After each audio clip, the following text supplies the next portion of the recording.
Queridos alunos, vamos seguir com a nossa aula de heresiologia e vamos fazer aqui só a guisa de introdução. A gente já colocou isso no material de vocês e a gente já teve uma aula introdutória, né? Mas eu vou fazer aqui só a guisa de introdução para quem está chegando agora também poder se situar. Nós estamos estudando heresiologia, tá?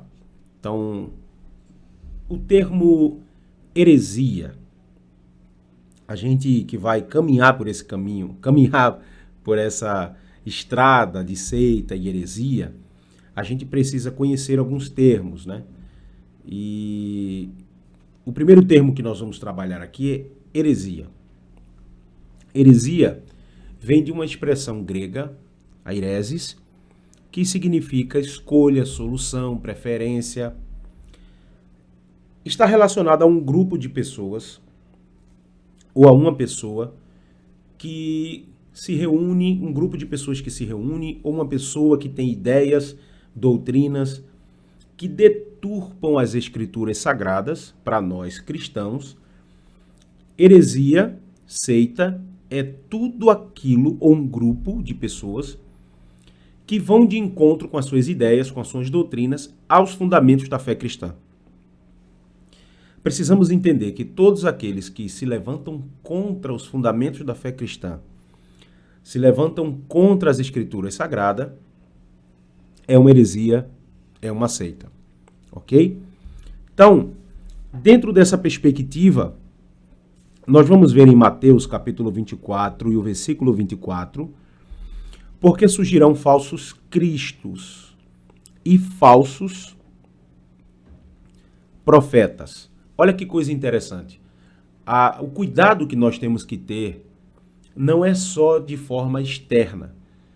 As pessoas se preocupavam antigamente apenas com os testemunhos de Jeová, com o catolicismo romano, com outras seitas. Mas a gente precisa entender que, infelizmente, muitas heresias se levantam dentro da igreja. Sai de dentro da igreja. E é uma realidade que não é exclusiva do nosso contexto. O apóstolo Paulo enfrentou isso várias vezes. Doutrinas de demônio, doutrinas erradas que deturpam os fundamentos da fé cristã, se criando ali e tentando se espalhar dentro da igreja.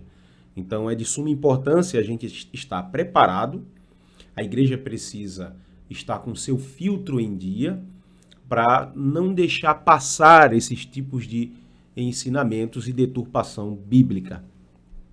Então, esse termo aireses, ele aparece na Bíblia Sagrada em vários versículos, entre os quais Atos capítulo 5, versículo 17, em Atos capítulo 15, versículo 5, Atos 24, versículo 5, Atos 26, versículo 5, e Atos 28, versículo 22. Você vai anotar e vai conferir. As expressões aí, vai aparecer o termo aireses, porém, no original. Por exemplo, em Atos 5,17, você vai ter ali a palavra seita. Você tem aí, Atos 5,17, e levantando-se o sumo sacerdote e todos que estavam com ele, e eram eles da seita dos saduceus. Ali a expressão é a expressão grega, aireses. O que a gente precisa entender é como identificar uma seita, como identificar uma heresia. Heresia e seita, dentro da perspectiva cristã, a gente precisa entender que é tudo aquilo, todo o ensinamento, toda a doutrina que vem de encontro à Bíblia. Então, como eu vinha dizendo, como identificar uma seita, como identificar uma heresia? Se ela quebrar esses princípios da fé cristã. Por exemplo, a infalibilidade das Escrituras. Se essa doutrina, se essa pessoa, se essa ideia vem de encontro à infalibilidade da Bíblia, é uma heresia. Existem pessoas que têm o costume de dizer que a Bíblia não é a palavra de Deus, a Bíblia contém a palavra de Deus. Isso é uma heresia gigantesca. Então, nós precisamos entender que a Bíblia ela é a palavra de Deus e ela não contém a palavra de Deus. Então, o primeiro fundamento da fé cristã é a autoridade da Bíblia como palavra de Deus. Então, se levanta contra isso, se a pessoa tem a ousadia de dizer que a Bíblia não é a palavra de Deus, é apenas um livro escrito por homens, essa pessoa não conhece as Escrituras e está cometendo um ledo engano. E é uma heresia. Então, nós temos o primeiro fundamento da fé, que se alguém se levantar contra, pregar contra, é uma seita, é uma heresia. Em a carta do apóstolo Paulo a Timóteo, a segunda carta de Paulo a Timóteo, nós vamos ver isso no capítulo 13, no versículo 16, segunda carta do apóstolo Paulo a Timóteo, no capítulo 13, no versículo 16, diz assim: toda escritura é divinamente inspirada por Deus. Olha que coisa interessante. Toda escritura é divinamente inspirada, é proveitosa para ensinar, para redarguir, para corrigir, para instruir em justiça. Toda. Aqui não está falando uma parte dela, o início dela, o final dela. Toda escritura divinamente inspirada é proveitosa para ensinar. A gente precisa entender que se levantar qualquer seita, qualquer igreja, qualquer pastor, qualquer líder, qualquer música, poesia, tudo que se levantar contra esta verdade é uma seita, é uma heresia, tá? Melhor dizendo. O segundo fundamento da fé é a triunidade de Deus. Nós estudamos em Cristologia a divindade de Cristo, né? E acabamos passando ali pela Trindade. Nós precisamos entender que essa doutrina é mais uma base da fé cristã. Então, tudo aquilo que se levantar contra a Trindade Santa, contra a triunidade, é uma heresia.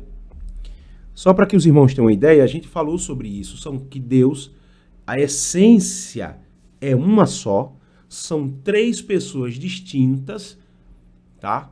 Mas nós temos um Deus só. Ah, professor, é difícil de entender. Claro que é difícil de entender. Tem que ser difícil de entender. Ninguém consegue entender na sua totalidade como funciona a Trindade Santa, a triunidade.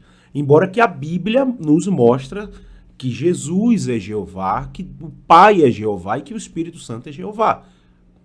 Porém, são três pessoas distintas, mas a essência é uma só. E a gente vai estudar isso lá na frente. Então, existem seitas, existem ideias por aí que quebram estes princípios. Né? Existem pessoas que dizem que não são, existem linhas que vai dizer que não são três pessoas distintas. Né? Existem pessoas que vai dizer que são três deuses e a gente sabe que não é. É um Deus só. Então, a Trindade, a triunidade é uma das fundamentações da fé cristã. Então, se levantou contra isso, não é o verdadeiro evangelho, é uma heresia. Em terceiro lugar, nós temos a divindade de Cristo. Cristo é Deus. Cristo não é um Deus. Cristo não é um Deus menor. Cristo não é um arcanjo Miguel. Cristo não é, como muita gente ensina por aí, que Cristo é um Deus, porém não é um Deus todo-poderoso. Se ele é um Deus, Jeová é outro Deus e o Espírito Santo é outro Deus, então nós somos uma religião politeísta? Acreditamos em quantos deuses, então? Então a gente precisa entender que Cristo é Deus. E a Bíblia mostra isso. E a gente pode analisar isso em Isaías capítulo 9, profeta messiânico. Isaías capítulo 9. Isaías capítulo 9. Você vai abrir a sua Bíblia, trata-se de um curso teológico, então você precisa estar com sua Bíblia em mãos. Isaías capítulo 9 e o versículo 6, que diz assim: Porque um menino nos nasceu, isso aqui está falando de Cristo. Porque um menino nos nasceu, um filho se nos deu, e o principado está sobre os seus ombros. E o seu nome será Maravilhoso, Conselheiro, Deus Forte. Tá? Aqui não está dizendo que ele é um Deus menor, que ele é Deus. Jesus é Deus. Então, se alguém se levanta para pregar algo diferente disso, é um herege, é uma heresia. Tá? E a gente precisa tomar cuidado com esse tipo de ensinamento. Outra coisa interessante, em 2 Pedro capítulo 1 e versículo 1, em 2 Pedro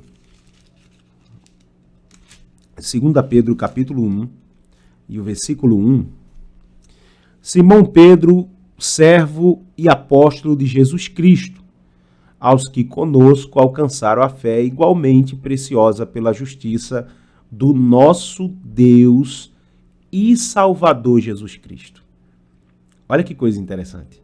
Ele não faz distinção, ele diz o nosso Deus e Salvador Jesus Cristo.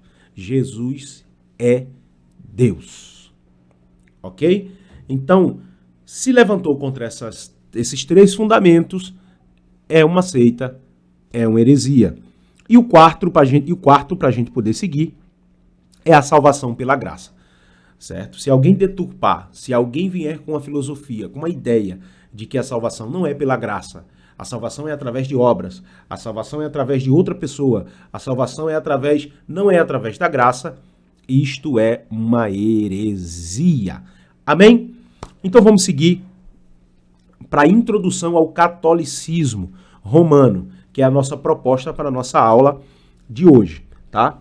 Então a gente vai começar, como começou, a gente precisa entender um pouco a respeito do catolicismo romano. O termo católico, essa palavra católica, ela vem do grego, significa universal. E a Igreja Católica, ela usa a sua base, Gênesis capítulo 7 e o versículo 1, quando se fala sobre a arca, a Igreja Católica, ela vai dizer que ela é como a arca e que não existe salvação fora da arca, certo? A gente tem ali a referência de Noé, que ao haver aquele dilúvio, quem estava dentro da arca estava seguro. E a Igreja Católica ela vai se fundamentar dizendo que é a única igreja verdadeira e que não há salvação fora dela. Essa é a base inicial da Igreja Católica. E a gente sabe que uma das propostas de uma seita é que a salvação só está ali com eles, não está além da igreja. Isso é um dos comportamentos de uma seita. Vamos lá. Se eu tossir aqui, vocês já ficam por dentro que eu estou achando que estou começando a ficar dodói aí. Vamos lá. Então, fundamentando-se nisso, a Igreja Católica, ela traz essa ideia de que não há salvação fora dela, não há salvação fora da igreja. Os 3 primeiros séculos, nós temos ali o período mais enxuto da santidade da igreja. Nos 3 primeiros séculos, a igreja não aceitava doutrinas falsas, não aceitava idolatria, não aceitava doutrinas falsas, mentirosas, heresias. Esses 3 primeiros séculos são os séculos em que a igreja ela permanece firme. Porém, a igreja enfrentava uma perseguição terrível. Muitos cristãos morreram por amor a Cristo, tinham a sua cabeça a prêmio, e o que é interessante é que essa pressão que se tinha, não parou a igreja e não trouxe para a igreja uma infertilidade. Pelo contrário, a igreja, em meio a essa perseguição, ela ficou mais sólida, ela ficou mais santa. Por quê? Porque servir a Deus dentro desse contexto era como se estivesse colocando a sua cabeça a prêmio. Servir a Deus dentro desse contexto era para quem estivesse disposto a morrer por amor a Cristo. Então isso trouxe uma peneira. A perseguição permitiu que só ficasse no meio da igreja quem de fato estava disposto a morrer por amor a Cristo. Então os falsos mestres, os falsos cristãos não ficavam dentro desse período. Porque para ficar, teria que estar disposto a morrer por amor a Cristo. Então esse período foi um período em que a igreja não aceitou essas doutrinas erradas. Só que aí acontece algo interessante. Constantino, em 325, nós temos ali esse marco, né? E Constantino, convertido, assume o poder do Império Romano. E o imperador Constantino, convertido, ele faz do Estado, ele faz do cristianismo a religião do Estado. Então, o povo acabou olhando e dizendo assim, acabou a perseguição. Porque agora ninguém mais persegue cristão, porque o imperador romano, ele é cristão. Então, acabou a perseguição. O que trouxe para a igreja o fim da perseguição, porém, Constantino acabou permitindo que várias pessoas de várias culturas, de várias religiões, viesse fazer parte, unisse ao cristianismo, e aí veio junto com essas pessoas os seus ritos, a sua cultura de culto, os seus deuses, a idolatria, a mariolatria e tantas outras adorações que não fazem parte do fundamento da fé cristã. Mas aquilo que seria bom para o cristianismo, na verdade, acabou permitindo infiltrar-se dentro do cristianismo várias outras coisas que a Bíblia não permite, principalmente relacionado a culto. Constantino, ele achava-se ser um bispo. Ele acreditava ser o maior de todos os bispos, queria estar envolvido no meio dessa questão teológica, porém, para quem não sabe, Constantino era analfabeto em todos os aspectos. Né? E aí tem gente que vai dizer, não botaram os livros apócrifos, e Constantino não sabia escrever nem ler. Constantino era analfabeto em todos os aspectos. Então, Constantino, ele assume, ele começou, a base, né, da formação do catolicismo é justamente essa. Você tem aí a tomar forma, né, o catolicismo começou a tomar forma em 325, quando o imperador romano Constantino, ele assume, né, ele começou a governar, e ele assume permitindo que as pessoas adorassem ali, fizessem parte do cristianismo dentro do seu contexto religioso, e isso acabou trazendo uma mistura terrível para o meio do cristianismo. E aí o que acontece? O cristianismo passou a ser a religião do Estado, né? Então não havia mais aquela perseguição. E ele criou ali um concílio, né, que teve ali o apoio de 318 bispos presentes, cristãos, né, bispos cristãos, que se reuniram e ali construir uma igreja chamada Igreja do Salvador, que foi feita ali num bairro de Roma chamado Vaticanus. O latim é um pouco complicado, né? Vaticanus.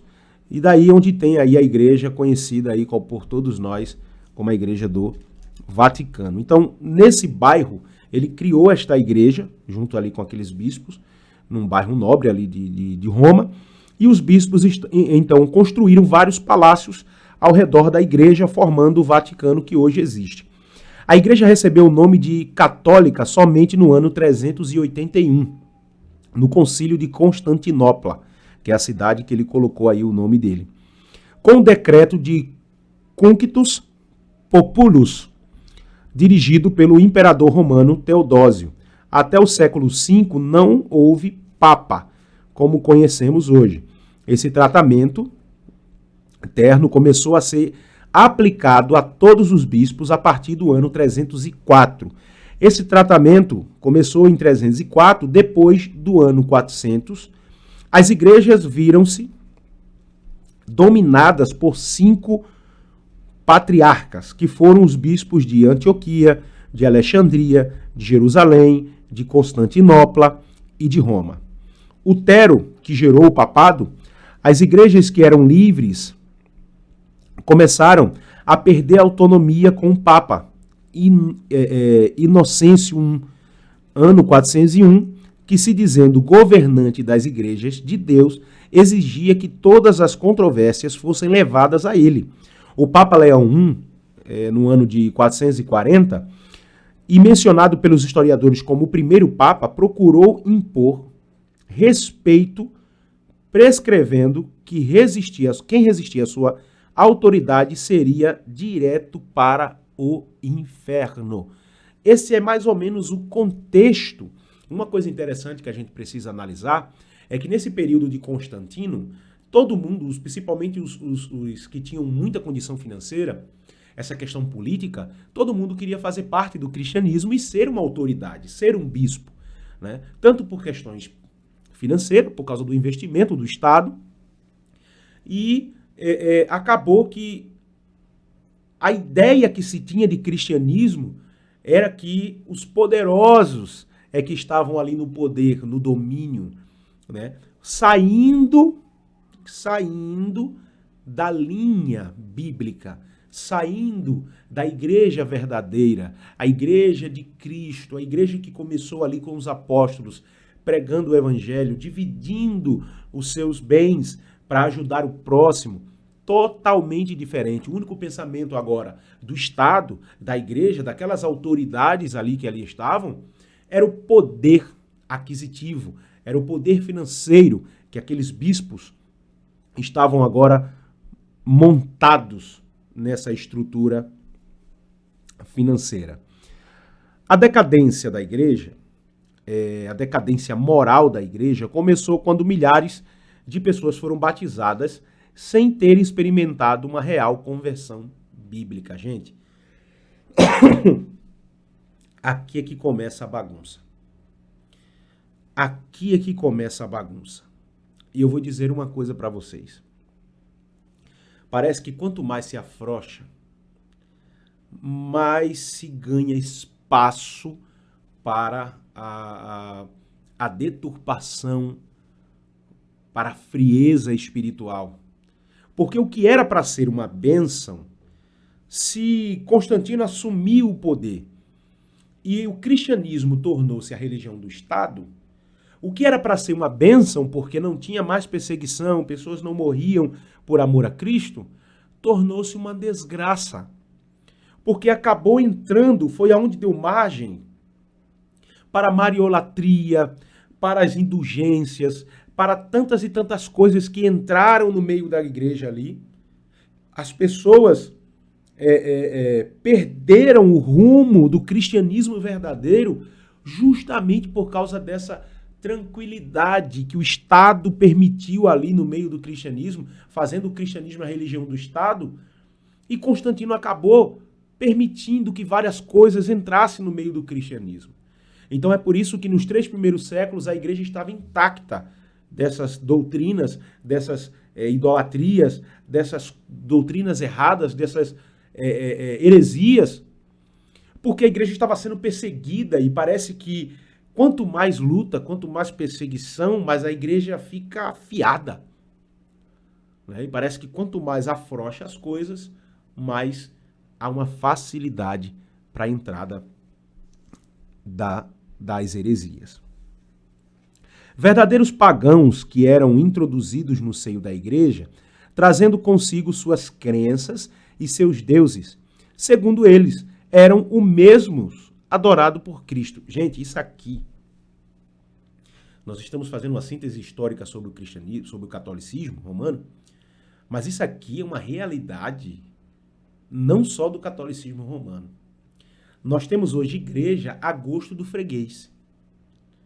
Aí eu sou punk rock, eu gosto de usar largadores, eu vou abrir a igreja aqui, a Igreja Batista dos Loucão de Jesus. Aí tem lá o local dos loucão de Jesus.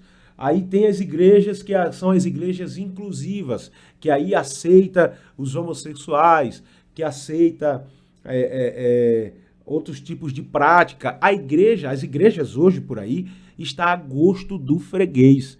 Isso foi o que aconteceu. Constantino acabou permitindo isso. Cada um que trazia seu Deus e dizia, não, estamos adorando o mesmo Deus. Só que a gente precisa entender que a Bíblia é irrevogável. Não há margem para a gente deturpar a Bíblia e colocar ela ao meu ver. Ela tem que ser interpretada do jeito que ela é. Não existe eu interpreto de um jeito e você interpreta de outro. O cristianismo é um só e a Bíblia é uma só.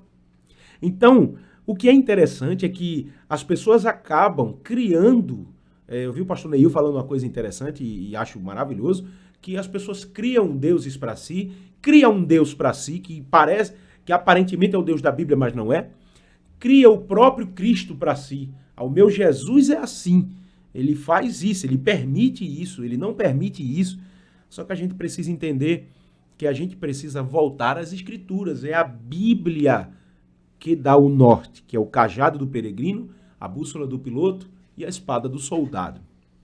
Então vamos seguir. A fonte de autoridade católica, nós temos aí as escrituras, né? Somente a Igreja Católica pode interpretá-la. Isso aqui foi algo terrível, né? Eles não permitiam, só a Igreja Católica poderia interpretar as escrituras, né? E Martinho Lutero, lá na frente, vai fazer algo maravilhoso, que é traduzir a Bíblia, né, para o alemão e permitir que as outras pessoas também tenham acesso às escrituras. Porque essa é a ideia. A palavra de Deus ela tem que estar espalhada e propagada para todos. Não é um livro que é de um grupo específico e que só a Igreja Católica tem que interpretar, que sabe interpretar e que tem autoridade para isso. Mas era uma realidade da época.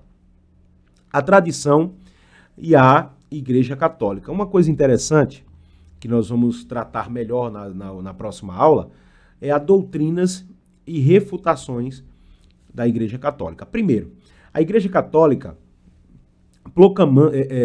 proclamando no século XIV, no ano de 1303, a Igreja Católica considera-se única, afirma que fora da Igreja não há salvação e que as demais igrejas são seitas.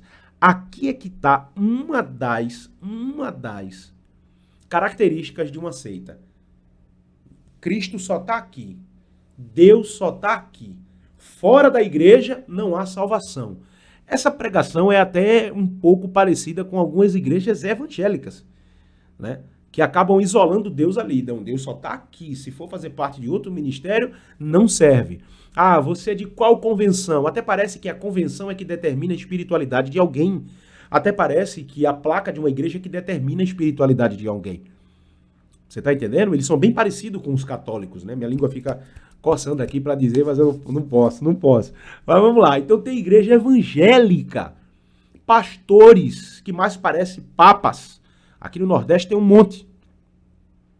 Que mais parece papas. A igreja não é de Cristo, a igreja é dele. Por isso as regras são dele, a direção é dele, é ele quem determina, não é a Bíblia. Então, isolou Deus. Não há salvação fora da igreja, isso é seita, isso é uma heresia. E é isso que a Igreja Católica está fazendo aqui. Não há salvação fora da igreja. Nós vamos ler aqui, para a gente encerrar esta aula da semana e prosseguir na próxima, Hebreus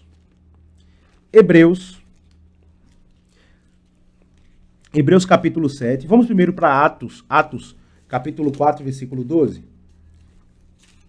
Atos capítulo 4, versículo 12 diz assim: E em nenhum outro há salvação, porque também debaixo do céu nenhum outro nome há, dado entre os homens, pelo qual devemos ser salvos. Só Jesus salva. Não existe placa de igreja, convenção, reunião, não existe. Só Jesus salva. Então, refutando a Igreja Católica, que prega que não há salvação fora da igreja, aqui está em Atos dos Apóstolos, capítulo 4, versículo 12, dizendo: E em nenhum outro há salvação, porque também debaixo do céu nenhum outro nome há, dado entre os homens, pelo qual devemos ser salvos. Amém? Até a próxima aula.